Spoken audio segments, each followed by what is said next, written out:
Bueno, antes que nada queremos agradecer a todos los que han colaborado con estas jornadas profesionales organizadas por ATI. Un gran agradecimiento a la Comisión de Traducción Editorial, a los futuros profesionales que son los quienes atienden la mesa del café. Agradecer, por supuesto, a la Feria Internacional del Libro, a CADRA, a la Fundación El Libro, al programa SUR de apoyo a las traducciones, al Instituto Camões de Lengua Portuguesa, al Foro Internacional de Autores, a LOREN para América Latina, a ALITRAL, la Alianza Iberoamericana para la Promoción de la Traducción Literaria, a ACE Traductores, a ETOS, la editorial traductora, al Instituto Superior en Lenguas Vivas Juan Ramón Fernández y a la Escuela de Otoño de Traducción Literaria Lucía Cordone, para que siempre nos acompañen en estas jornadas. Vamos a dar comienzo entonces a la primera mesa, que como tienen en sus programas, son los traductores y traductoras y editores y editoras, buenas compañías. Vamos a ver si es así. Experiencias positivas en el mundo editorial. Nos acompañan Julia Ariza, licenciada. Voy a leer brevemente el currículum, ustedes lo tienen ahí, así no comemos tiempo a la charla. Licenciada en Artes y doctora en Historia por la UBA. Desde 2012, Julia codirige la editorial Fiordo, donde publican textos de ficción y no ficción en traducción originales en español de autores y autoras contemporáneas y clásicos modernos. Ramón Tarruela, presente, estudió Historia en la Universidad Nacional de La Plata y es docente de una escuela terciaria de arte. Es escritor y Ramón coordina talleres literarios y es fundador y editor de la editorial Mil Botellas. María Ángel Mauri, traductora literaria de inglés, desde 2018 traduce ficción y poesía para editoriales argentinas. María Ángel integra el proyecto Medusa, un espacio de traducción colectiva y feminista de poesía y ensayo. Salomé Landívar, no pudo venir, bueno, es una colaboradora de la Comisión de Traducción Editorial. Sí, nómbralo. ¿Nombró? Bueno, traductora técnico científico y literario, egresada del Instituto en Lenguas Vivas Juan Ramón Fernández, donde ejerce la docencia. Salomé traduce para el campo editorial y audiovisual y es además intérprete en humanidades y activismo social. Finalmente, Daniela Bentancur es traductora literaria en inglés, diplomada por la Universidad Pompeu Fabra. Daniela es egresada del Instituto en Lenguas Vivas Juan Ramón Fernández, donde ejerce la docencia. Es además becaria del British Council e integra la comisión directiva de la ATI. Bueno, muchas gracias. Nombramos a Salomé, que no pudo estar porque es con quien empezamos la idea de esta mesa. La idea era... Bueno, les contamos cómo surgió. Siempre cuando hablamos de nuestro trabajo con editoriales está el tema de las tarifas, los honorarios, etcétera, y bueno, y nos encontramos hablando de cosas distintas y recomendándonos editores y diciendo me gusta trabajar con tal editorial por esto y aquello, y que no siempre es lo que circula. Entonces, entre eso y varias anécdotas más, surgió la idea de contar por qué nos sentíamos cómodas trabajando con nuestros editores y viceversa, en lo posible. Por supuesto que el tema de los honorarios profesionales da para un montón de cosas, no es menor, pero no es el tema central de esta charla. Lo hemos trabajado un montón en la ATI, lo seguiremos trabajando, pero bueno, merece su capítulo aparte. Pero nos interesaba contar por qué teníamos experiencias positivas y que saliera de la mera anécdota, con la idea de empezar a, no sé, seguir tratando de tejer lazos y tender puentes y entendernos mejor entre los diferentes participantes de la cadena del libro, en este caso traductores y editores. Así que bueno, les damos la palabra primero a los editores. Bueno, antes que nada, gracias por la invitación. Sí, yo estoy en la Universidad de La Plata, pública y gratuita. Sí. Bueno, a mí no sé si me toca o hablar un poco de un tema que hemos charlado y que tiene que ver mucho con el proyecto editorial de Mil Botellas. Perdón la voz, estoy bastante averiada mi voz. Y tiene un poco que ver con un poco lo que habíamos hablado, que tiene que ver con la trayectoria de la editorial y con quizá para el traductor o la traductora conocer el catálogo sobre el cual se está trabajando. Por supuesto que eso no es una obligación para el traductor o la traductora, sino más que nada es me parece, no sé si un requisito, sería demasiado eso, pero sí, digamos, una interesante condición para, digamos, que esta buena compañía, estas buenas compañías, como dice el título de la charla, digamos, de alguna manera de buenos resultados, ¿no? Y sobre todo, digamos, que se traslade en el tiempo el trabajo entre el editor y el traductor o la traductora. En ese sentido, me parece que es algo que importante que lo tengan en cuenta, digamos, ¿no? A mí me llegan muchos proyectos para traducir de libros.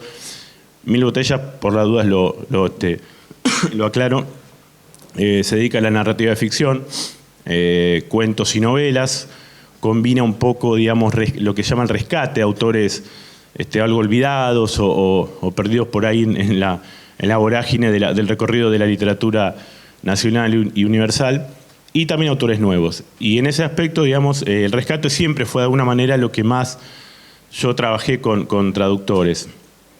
Y en ese sentido, ahí vuelvo a insistir con esto, ¿no? Me parece importante a veces que quien se acerque a la editorial recorra un poco, digamos, lo que es la trayectoria de esa editorial.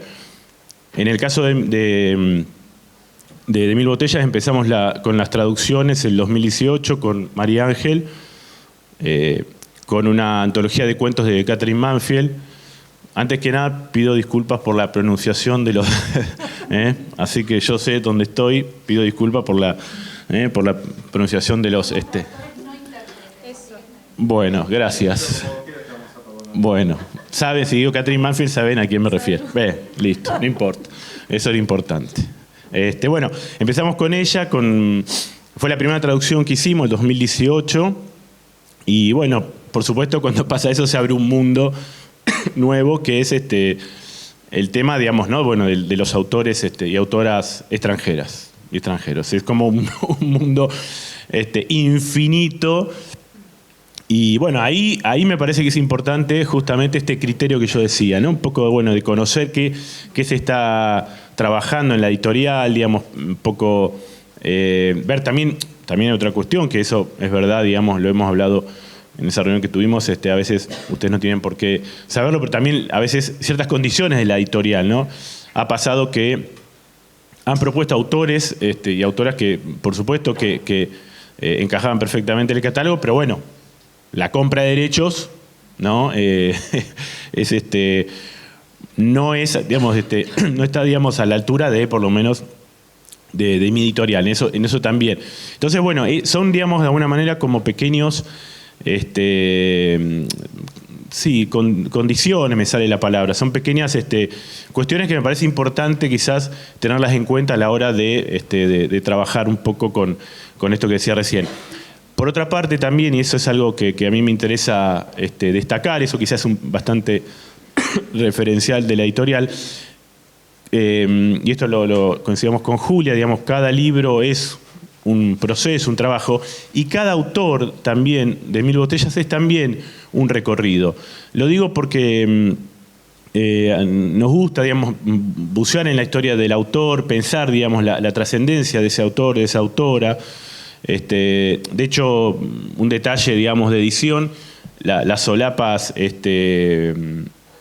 ocupan las dos solapas comúnmente los datos biográficos, lo cual es un dato quizás no solamente por una cuestión de edición, sino también para entrarse un poco en la obra. Y en este sentido, bueno, fue el caso de Catherine Manfield, de Irene Nemirovsky, que tradujo Salomé, Emmanuel Bové también, que es un autor que me lo presentó. Salomé Landívar yo no lo conocía y es un autor importantísimo en la historia de Francia, por lo menos de la primera parte del siglo XX de Francia. Entonces también eso es importante a veces, por lo menos para el proyecto editorial, no solamente digamos la obra, sino también un recorrido del autor, ¿no? Eso me parece, a mí me interesa mucho y en lo personal busco leer más, busco, ¿no?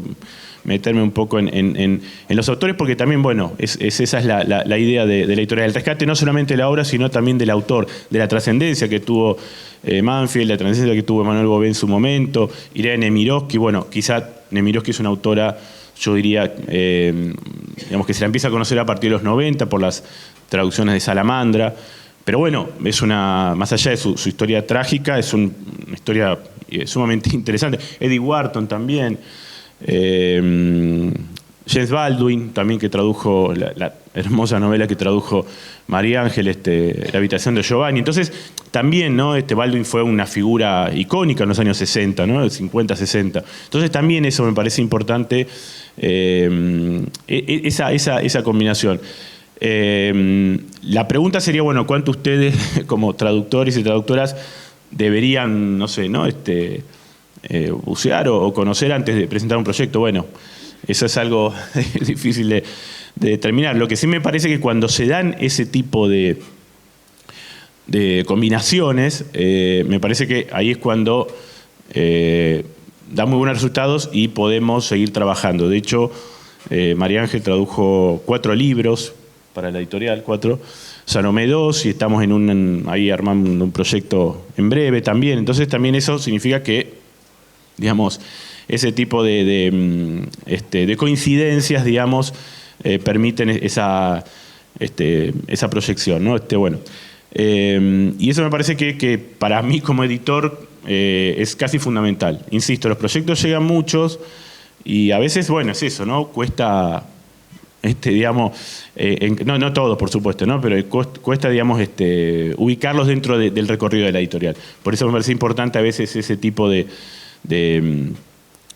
búsquedas, digamos, antes de presentar un proyecto, ¿no? Eso me parece. Después, por supuesto, a mí me gusta mucho en lo personal, ahí voy también a algo muy personal, me gusta mucho que me presenten proyectos, ¿no? Sobre todo esto que decía recién, el caso de Manuel Bové, fue un autor que yo no lo tenía de nombre, pero no lo conocía, para mí fue un hallazgo, y eso es un mérito absoluto de Salomé. Eso me parece que también es interesante a la hora de pensarlo. No sé si me extendí, si fui muy corto, pero eso. Hola, ¿qué tal? Muchas gracias. Gracias, Dani, por esta invitación, y a la ATI. La verdad es que me pareció un ejercicio muy lindo pensar en visibilizar y nombrar cada una de las cosas buenas que suceden en un proceso de traducción, en el trabajo entre una traductora o un traductor y un editor, una editora. Porque suceden muchas cosas muy buenas que hacen al libro, y me parece también importante para entender cómo la traducción es también una parte de un proceso que es más largo, pero es una parte importantísima que va a definir también la vida de ese libro. El caso de Fiordo es un poco quizás distinto al de Mil Botellas. Nosotros hacemos muchas traducciones, tenemos también algunas obras escritas originalmente en español, pero hay muchas traducciones, y hemos trabajado con varias traductoras y traductores. Experiencias distintas, en general todas muy positivas. Pero hay algunas cosas que me parecen como súper lindas de rescatar, y que además le agradezco mucho a Daniela en particular, porque con ella tenemos un vínculo de trabajo, me parece súper bueno. Y cuando nos reunimos a pensar un poco, en esta mesa y en esta conversación, una de las cosas que yo primero como rescaté, que me encantaba del trabajo con Dani, es justamente cómo ella, ante cada proyecto, no solo se embarca leyendo antes la obra que va a traducir, digamos, antes de aceptar el trabajo, por supuesto que la mira, etcétera, sino una vez que ya está, pactado, digamos, el trabajo, como ella se embarca investigando a fondo el universo de ese libro, ¿no? Que tiene un poco que ver con lo que decía Ramón, de bueno, cuando uno trae un proyecto también tiene que saber un poco quién está escribiendo esa obra, quién la escribió, de dónde viene, en qué tradición se inserta. Bueno, y Dani hace ese trabajo para mí de una manera excelente, y creo que a eso como que, no sé, me parece como una muy linda aspiración, investigar el mundo, el universo de esa obra. En el universo histórico, bueno, ahí justo está la etapa de Todo el mundo sabe que tu madre es una bruja, que es una novela que tradujo Daniela, que está situada en el 1600, está basada en un caso real, y bueno, es una novela que tiene planteaba un desafío como a nivel vocabulario, contexto histórico muy, muy particular. Bueno, Dani ahí se metió como a investigar a fondo, y cuando nos entregó la traducción había un montón de referencias que tenían que ver con su investigación. Tradujo un libro sobre el universo, bueno, todas las referencias como científicas de cómo se habían traducido, también como meterse como en la historia de la traducción de determinados temas, ¿no? Como ver si se habían tomado buenas decisiones, malas decisiones, si eso se podía mejorar. Entonces, la investigación detrás de la traducción me parece un aspecto sumamente como destacable, y bueno, tener muy en cuenta también analizar, ¿no?, la obra que uno está traduciendo, no simplemente como ponerse, bueno, a traducir, sino, bueno, analizar desde dónde está hablando este personaje, desde qué clase social, desde qué, ¿no? O sea, todo lo que trae eso, porque eso va a definir un montón de decisiones. Y cuando están fundamentadas, es muchísimo más fácil el trabajo para los editores, ¿no? Como yo confío mucho en Dani, por ejemplo, confío mucho cuando llega una traducción, porque sé que va a estar sumamente fundamentada, y que si hay algo que a mí no me convence, bueno, lo vamos a poder discutir, pero desde con argumentos. Me parece también importantísimo. Y otra cosa también muy importante es el respeto de los tiempos y de los plazos, que también han sido muy positivos en este caso, en otros casos también, y tiene que ver con esto que les decía, de entender el proceso de traducción como parte de una cosa más larga, ¿no? Digamos, el momento de la traducción es un momento de la producción de ese libro, pero hay muchos otros que también están, digamos, son codependientes. Entonces, si se atrasa uno, se atrasa todo. Y muchas veces las editoriales tenemos ya fechas, los libros ya o hablados con una imprenta o hablados con las distribuidoras, tenemos fechas de entrega, digamos, hay toda una cadena de cosas que suceden, y bueno, respetar los plazos es importante para que los libros efectivamente estén en la calle cuando tienen que estar en la calle, ¿no? Porque también creo que hay que tener muy en cuenta que nosotros publicamos también para vender libros, y así como el trabajo de traducción es un trabajo que debe ser bien pagado, sin entrar en la discusión por las tarifas, para nada. Bueno, nosotros también no publicamos porque simplemente nos gusta, bueno, publicamos porque nos gusta publicar libros, pero también tenemos que vender esos libros para seguir publicando. Entonces, bueno, el respeto de todo esto, de los tiempos y de toda esta cadena, hace que sea, digamos, viable en un sentido nuestra actividad. Bueno, creo que eso es más o menos lo que habíamos conversado, y ahora en un ratito. Bueno, hola, ¿me escucha? Bueno, gracias también por la invitación. Bueno, acá la mirada, o una mirada de una traductora, con su experiencia haciendo traducción para editoriales. Voy a tratar de retomar por ahí algunas cositas que dijeron los dos. Algo que es interesante por ahí pensar es que es cierto, a veces los proyectos nacen de una traductora o un traductor que lee un libro, como fue el caso de Salomé con la novela Mis amigos, que se lo propuso a Ramón. Ramón, bueno, lo escuchó, digamos, escuchó la propuesta y llevaron adelante el proyecto. Y ahí, bueno, podemos decir que como que la idea nace de la traductora, que leyó, que investigó, que como que se puso, ¿no?, la mochila del proyecto, y bueno, y después terminó siendo como, bueno, el proyecto de la editorial.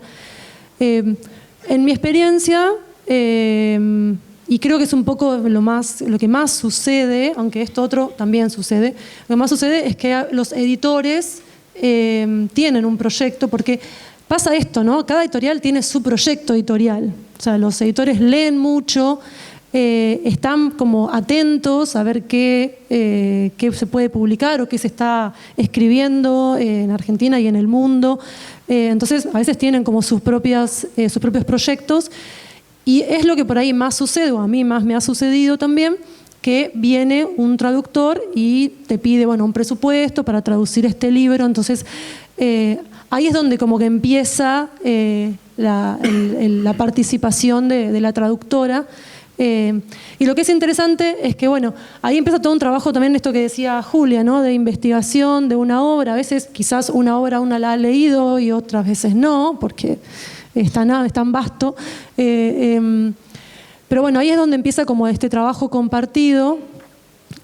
Muchas veces uno no conoce una autora y hay que investigarla y hay que leerla mucho. Quizás te toca traducir una novela o un libro de cuentos que la escritora o escritor, uso el femenino porque quiero, pero bueno, es mi genérico, la tradujo a mitad de camino de su producción, y quizás hay que leer para atrás o para adelante para conocerla un poco más, porque también es parte de la investigación, no siempre hay tiempo para eso. Lo que quiero decir con esto es que un poco, digamos, y esto quería agregar, que una como traductora también tiene como una posición sobre qué traductora quiero ser. O qué grado de involucramiento tengo yo con el ejercicio de la traducción. Y bueno, por supuesto, aparece también la cuestión, ¿no? de la obra, del estilo del escritor, la escritora, del estilo de la editorial. Como hay como un montón de factores que entran ahí en el momento de ponerse a trabajar con la traducción, en la traducción.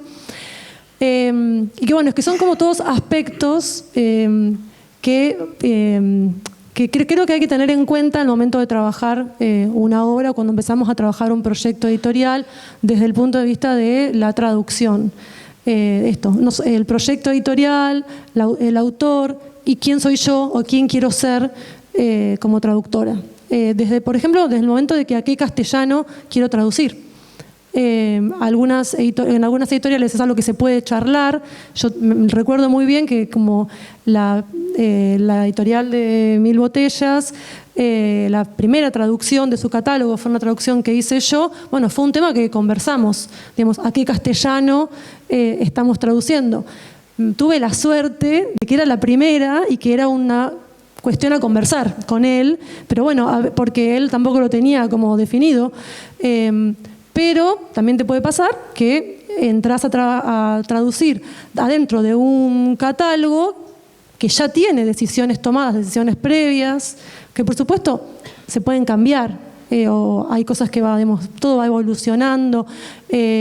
Sabemos que muchos traductores que empezaban quizás a traducir antes que yo incluso, estaban obligados a traducir quizás a lo que le podemos llamar, sin entrar en detalles, español neutro.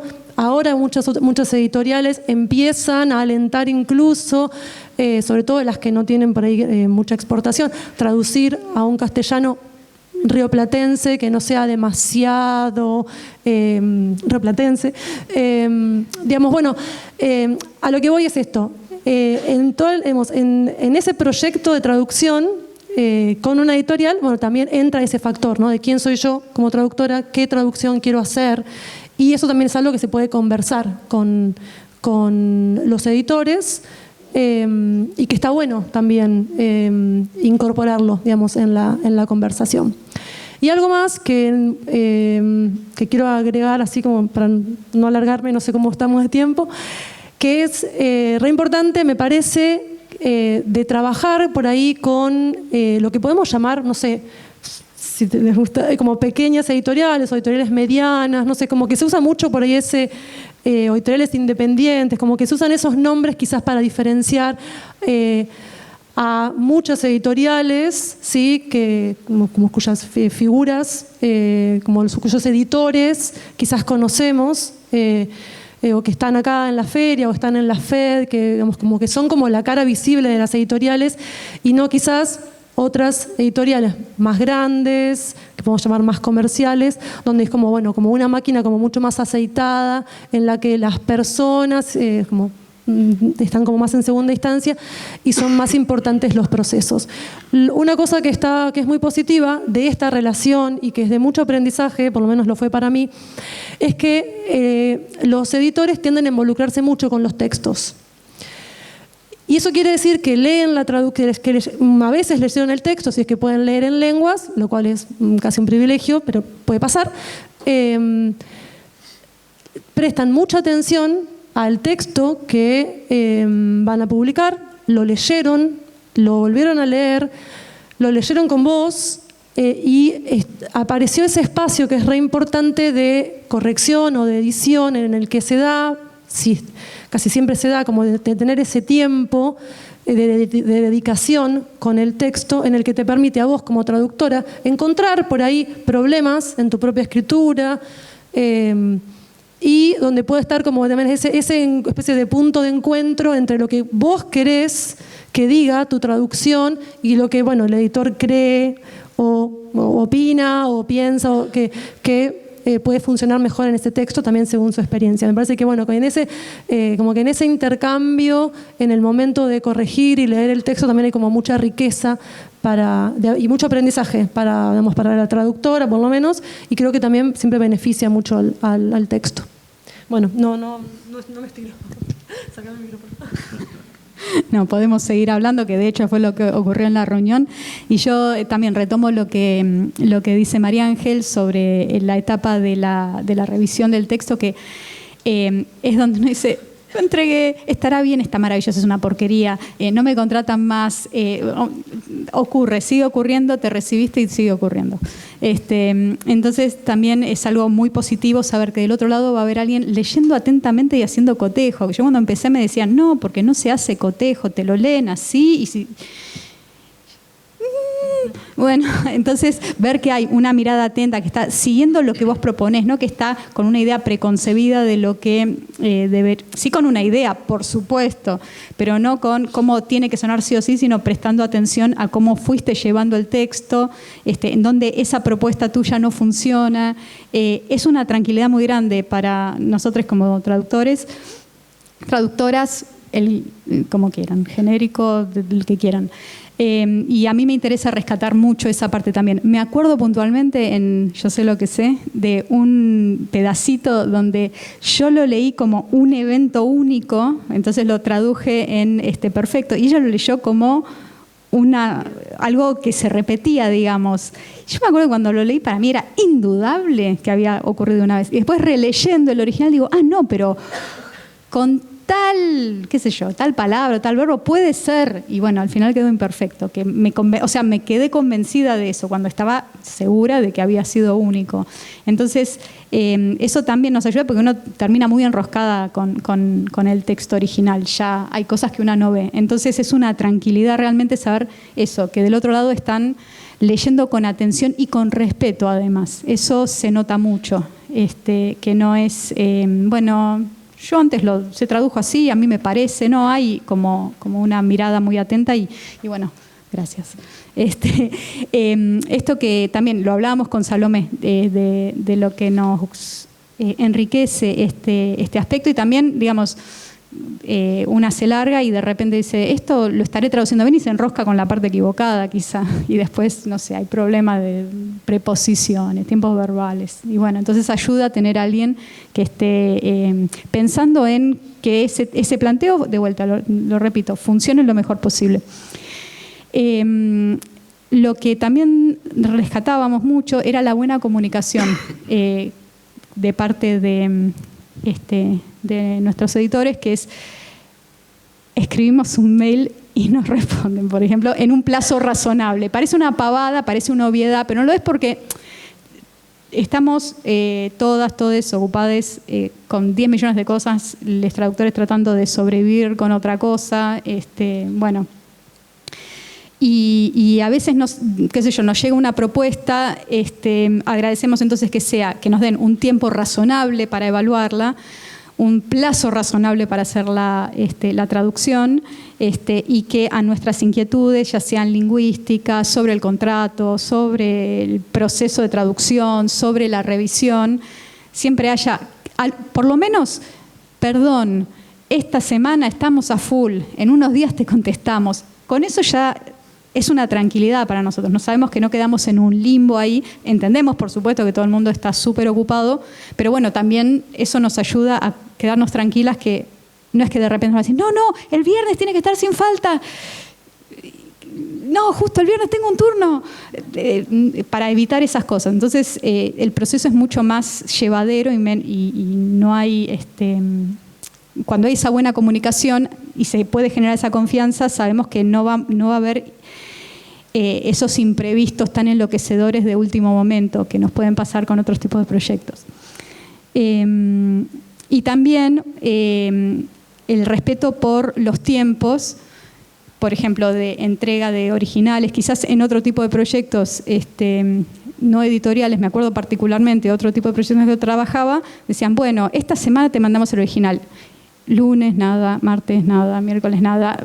Bueno, viernes a las 7 de la tarde, qué sé yo. Bueno, no ocurre. Hay buenos plazos para todo y eso nos permite, justamente a quienes traducimos para editorial, también organizar nuestros tiempos para otro tipo de actividades y de trabajos que tenemos.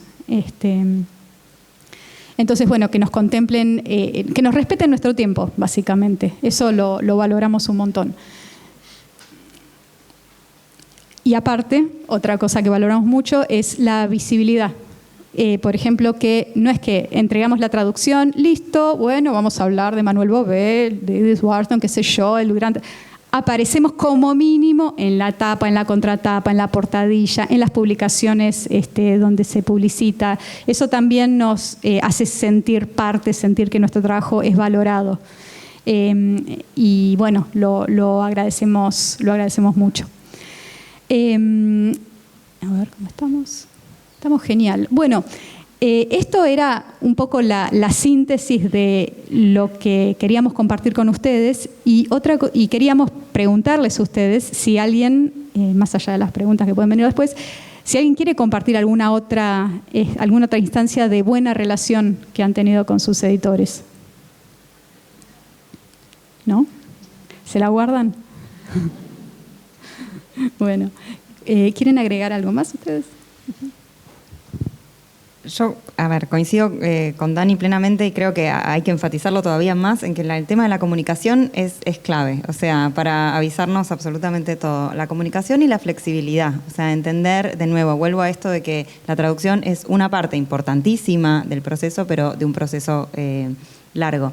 Y con respecto a todo el momento de la revisión, tener en cuenta que hay un ida y vuelta, que va a haber un ida y vuelta, ¿no? O sea, porque muchas veces, o nos ha pasado, y creo que, bueno, es natural también que pase, todos somos un poco celosos de nuestro trabajo y confiamos mucho en lo que hicimos, pero saber que también, digamos, en el ida y vuelta se va a generar una versión todavía mejor de ese texto, que no es ni la versión de la editorial ni la versión puramente inicial de la traducción. O sea, que esa primera entrega no es un final del texto. Eso también me parece que está bueno tenerlo en cuenta. Y no porque la editorial tenga la última palabra, sino porque en la conversación, y a eso iba también con el tema de, bueno, discutamos sobre con argumentos fundamentados en una investigación, en la conversación se va a generar una mejor versión de ese texto. Entonces, mantener la flexibilidad a la hora de hacer de ese proceso.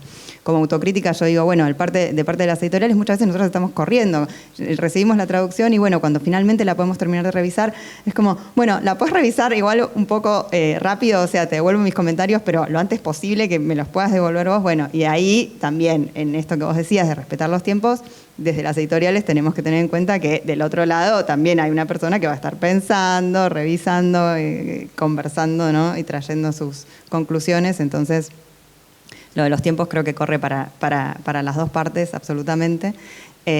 Bueno, eso era lo que quería agregar, como el tema de la flexibilidad. Sí, yo quería agregar dos cositas que surgieron acá. El tema de la confianza, me parece eso es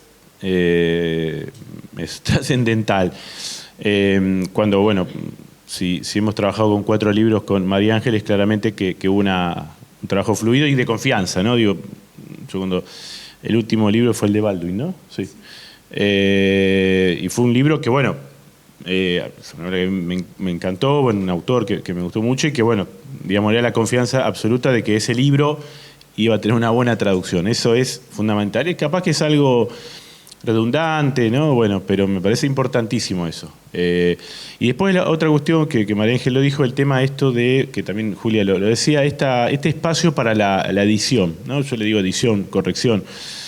Eso también es fundamental. Y eso yo tanto con María Ángel como con Salomé hemos trabajado intensamente. Yo no sé si esto, sé que no se puede hablar de tarifas acá, no voy a hablar de tarifas, está cancelada esa palabra, pero yo no sé si eso está, nada, ya sé, es un chiste.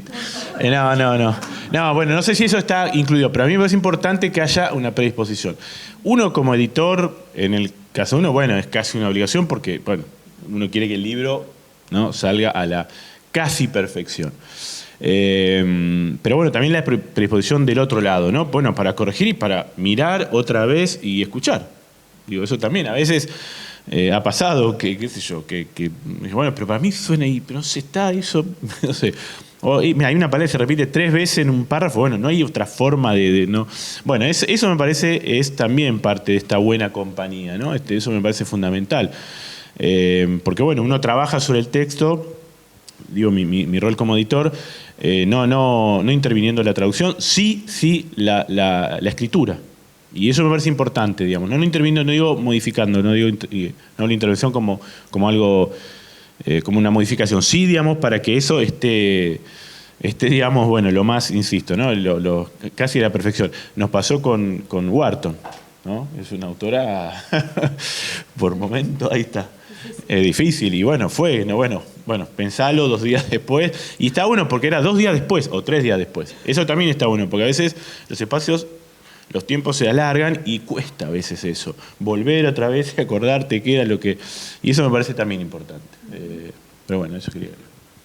Me olvidé de algo administrativo que también habíamos hablado, que era el cumplimiento también de los plazos de pago. O sea, no es que esté cancelado, lo que pasa es que empezamos a hablar de las tarifas y nos quedamos hasta mañana, por supuesto, pero, digamos, saber que yo entrego y no es que me van a decir, no, ¿sabes qué? Estamos con problemas, entonces puede ser en un mes le estamos pagando a nuestros proveedores porque no salieron las ventas. No. Hay como un respeto también de pagar a tiempo, de proponer, no sé, cuestiones del contrato, de retomar un montón de puntos del contrato del ATI, que eso también a una como traductora nos hace sentir valoradas. Entra dentro del combo. Es algo que también aporta, ¿sí? ¿Vos querías agregar algo? No. Ah, ok. Bueno, a ver cómo estamos. Bueno, si nadie quiere compartir, ahí sí, Iván me quiere.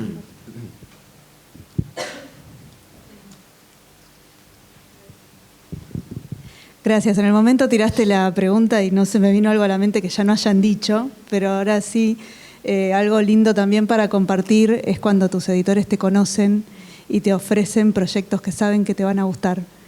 Y es arrancar con el pie derecho totalmente, porque ya tengo este libro que sé que te va a gustar. Y ya está, bueno, dale, hagámoslo, claro.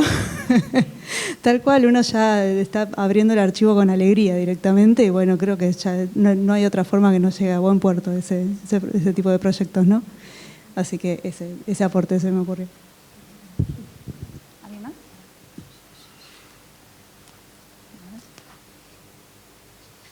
Esos también están activados, ¿eh? ¿Alguien más? Cierto, sí. Quiere hablar. Tenemos sala llena, gente afuera esperando y los que están acá no se animan a abrir la boca. Si quieren renovamos, claro. Los que se quieren ir.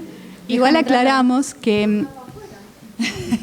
Ay, claro, preguntamos afuera. Igual quiero aclarar que la idea era no solamente compartir estas buenas experiencias, sino que hacer circular que sabemos que esto ocurre en otras editoriales, con otras traductoras, con otros traductores, porque si no después siempre se termina hablando solamente la parte de uy, qué barbaridad, de las quejas y qué sé yo, pero sabemos que esto ocurre, no es que justo dio la casualidad que Salvo y yo tuvimos una buena experiencia, pero escuchamos en otros casos también. Entonces, bueno, si alguien, si no tienen para contar, si quieren podemos hacer preguntas. Quería mencionar, por ahí ya lo dijeron, yo 5 minutos salí, pero yo las escuché a ustedes en un podcast sobre traducción de una de tus traducciones, Dani. Y eso es maravilloso, que entrevisten a la traductora. Fue genial eso. Me pareció una excelente práctica. Y otra que pensé, después de verla a Vanessa Fusco, es que, bueno, en el caso de literatura infantil y juvenil, que las editoriales envíen a Alija para los destacados de Alija que revisen el catálogo, vean que tienen buenas traducciones y que las envíen porque hay una categoría a mejor traducción. Vane fue ganadora y Ceci de la Vega, que estaba por acá más temprano, también. Entonces, ahí hay un valor que se le da a la traducción que quizás antes, bueno, era simplemente un elemento más de la cadena de producción de ese libro. Eso quería decir.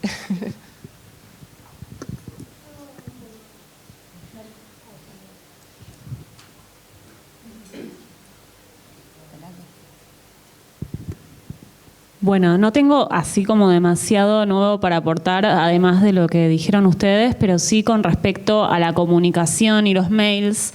No solo el tema de los tiempos, de responder como con plazos lógicos para las dos partes, sino también mandar mails con oraciones completas. Parece ridículo decirlo, ¿no? Pero, o sea, es que darte cuenta que del otro lado se están sentando a responderte y a pensar lo que te están respondiendo, ¿no?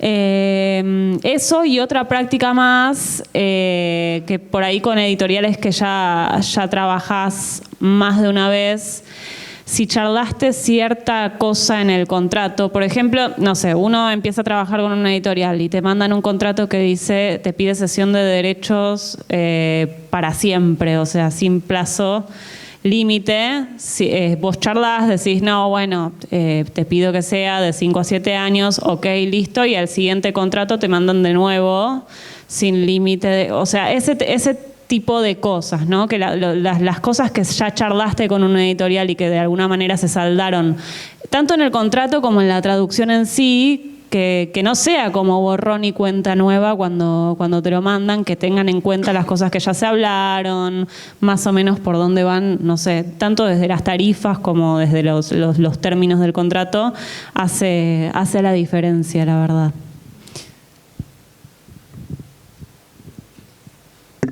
Yo tengo una pregunta más que compartir una experiencia, quizás más para los editores. Fuera de esto que comentaron de el traductor acercando proyectos y cosas, ¿qué otros canales ustedes también habilitan desde su lado para la llegada de los traductores? Publicaciones de, no sé, la necesidad de conseguir un traductor para algún proyecto en particular, o qué otros métodos utilizan para abrir esos canales.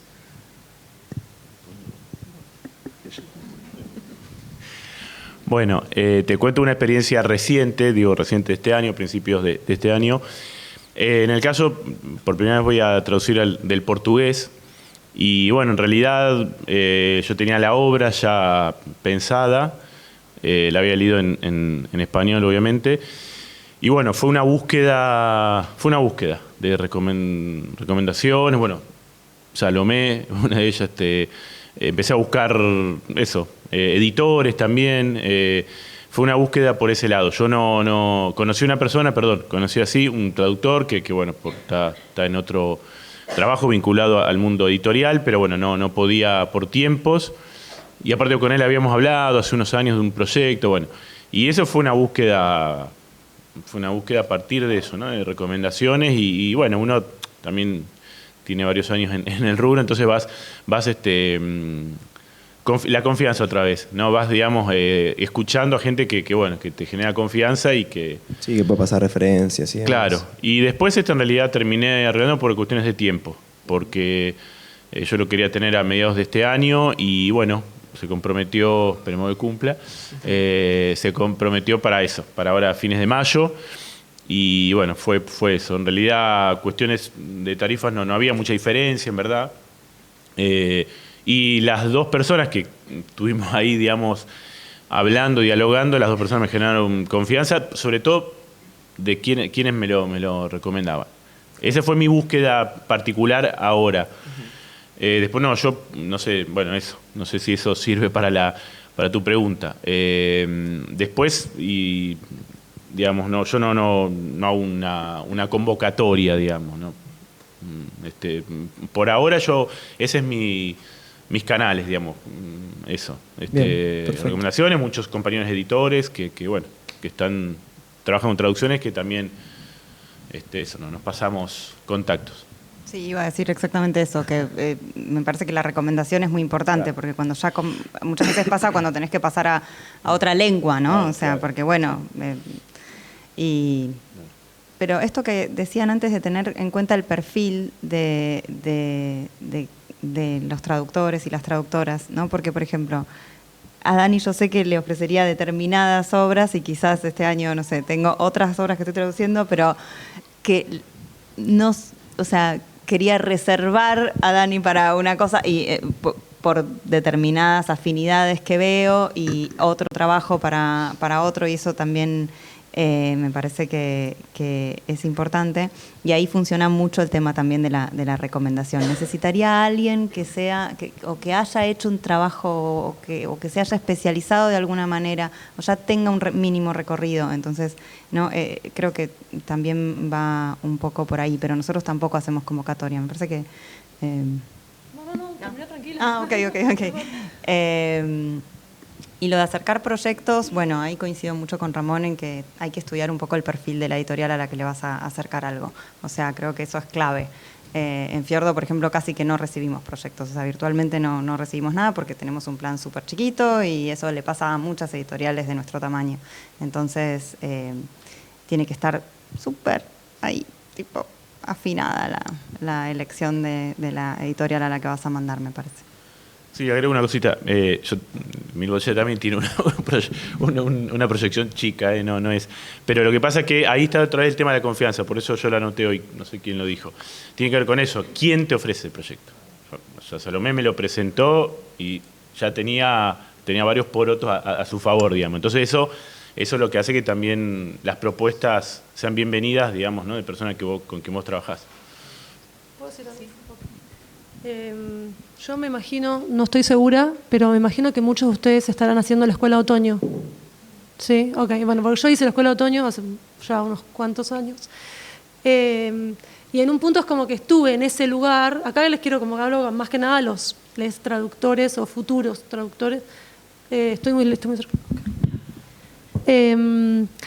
Quizás, capaz que se los dijeron, pero a mí me lo dijo Lucila en ese momento, y a mí me resirvió porque yo me lo encontré a él en la escuela de otoño de ese año. Lo conocía porque somos los de La Plata, yo he hecho taller con él, o sea, teníamos un contacto, pero me lo encontré en la escuela, acá.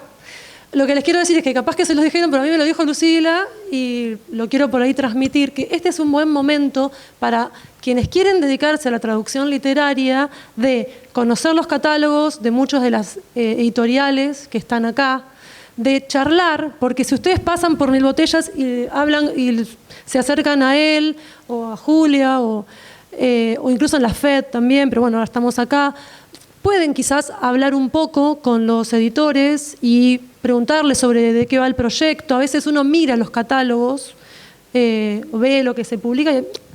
A veces no es tan fácil hacerse una idea clara, decir este libro puede funcionar o no, más allá del hecho de que a veces algunas editoriales, como dice Julia, no tienen margen para evaluar proyectos externos, porque ya con lo que ellos ya tienen previsto, ya tienen cubierta, digamos, la cantidad de obras que van a publicar en un año.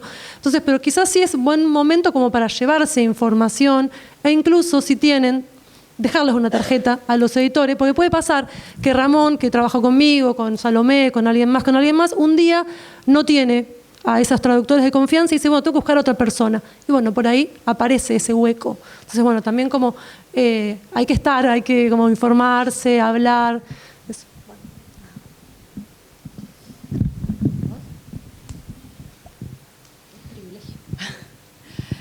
Buenísimo, muchísimas gracias. Quería simplemente también reforzar con esto que lo que queremos, la idea que habíamos charlado también con Dani y Salomé sobre esta mesa, es mostrar que es posible esa buena relación, esa convivencia, porque uno empieza a hablar y siempre hay mucha queja de un lado y del otro, ¿no? Los editores que se quejan de una cosa, los traductores, o sea, primero mostrar que estamos todos en la industria del libro, que tenemos que vamos hacia la calidad de la traducción, ese es el objetivo común, y eso, trabajar en esa forma ayuda a tener una buena relación. Y también muchos editores que piensan, no, que es muy complicado, qué sé yo, decir, no, bueno, esto existe, o sea, hay traductores que tienen buena voluntad, que trabajan bien, que son serios, que cumplen con los tiempos, y hay editores que son muy respetuosos también y trabajan seriamente y se toman el trabajo de leer la propuesta del contrato del ATI y de sentarse a conversar los puntos que hasta llegar a un acuerdo. Esto de la corrección, el ida y vuelta, a mí me ha pasado pocas veces, pero me ha pasado y es hermoso, digamos, esto del ida y vuelta del trabajo, digamos, con las marcas de texto, poder justificar las decisiones que uno toma, escuchar a lo que dice el editor, al revés, o sea, ser escuchado y ser respetado y poder expresar por qué uno tomó tal o cual decisión. Entonces es posible, digamos, esto es lo que queríamos transmitir, nada más, quería decir eso. Muchísimas gracias por esto.